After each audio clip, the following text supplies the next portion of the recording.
It's my feel-good breakfast show. In my personal experience, I find that it's harder for women to prove her abilities in the workplace, especially with men. We've got to work harder, we've got to be tougher, we've got to be more stern to actually prove to men that we can do the same job and maybe even a little bit better than they do. Men create these boys' clubs. They're a lot more supportive of each other, and it's very difficult for a woman to enter that boys' club and to actually step up and show what they're made of. That's one of the big differences I've noticed. In the world of business, we're seeing more women in senior positions than ever before. But considering that in the private sector, women are still only earning about 2/3 what their male counterparts are earning, we have a long way to go. Since the world of business was built by men and is still largely run by men, it's well worth maybe stealing some tips and tactics from our male counterparts to shatter that glass ceiling. Donna Rachelson has held marketing director positions at organizations like Nando's and the South African Institute of Chartered Accountants. She has an MBA and guest lectures at the Gordon Institute of Business Science. Donna shares her years of experience and practical advice on how women can get ahead in their careers in a new book called Play to Win: What Women Can Learn from Men in Business. So Donna, you've built quite a successful career for yourself, and now you've gone on to write a book to help encourage other women to do the same. Can you tell me what inspired you to put this book together? Well, my whole career has been in male-dominated environments, so I really kind of got to learn about the male psyche. I was then called in by a blue-chip corporate to understand how some of their leading ladies were getting ahead. And after these extensive interviews, I came to understand that many of them thought like men, but they were better. Many of them weren't trying to be like men.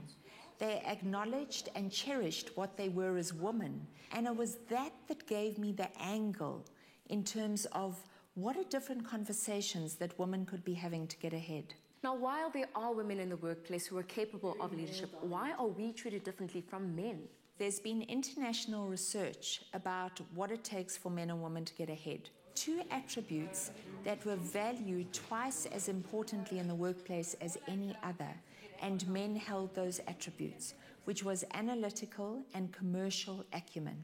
It wasn't that women didn't have these abilities, but their development programs didn't include those aspects.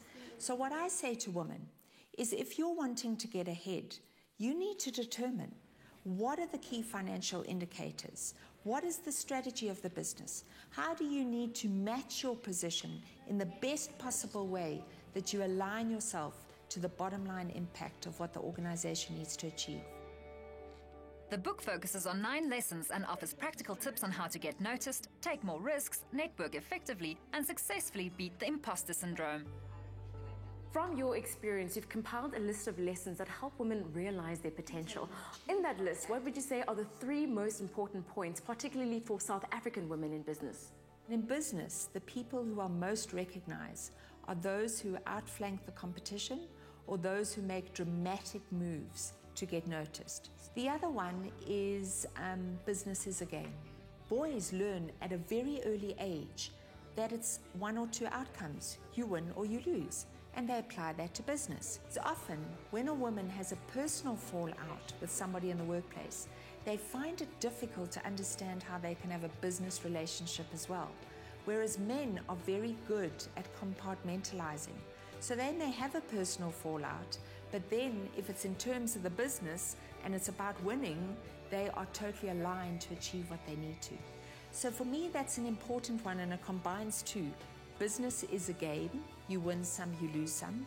And another learning, which is not to take it so personally. We women are wonderfully resourceful creatures, and adapting to different environments is one of the many things we do exceptionally well. So now that we have our very own rule book, let's not only play the game, but play to win.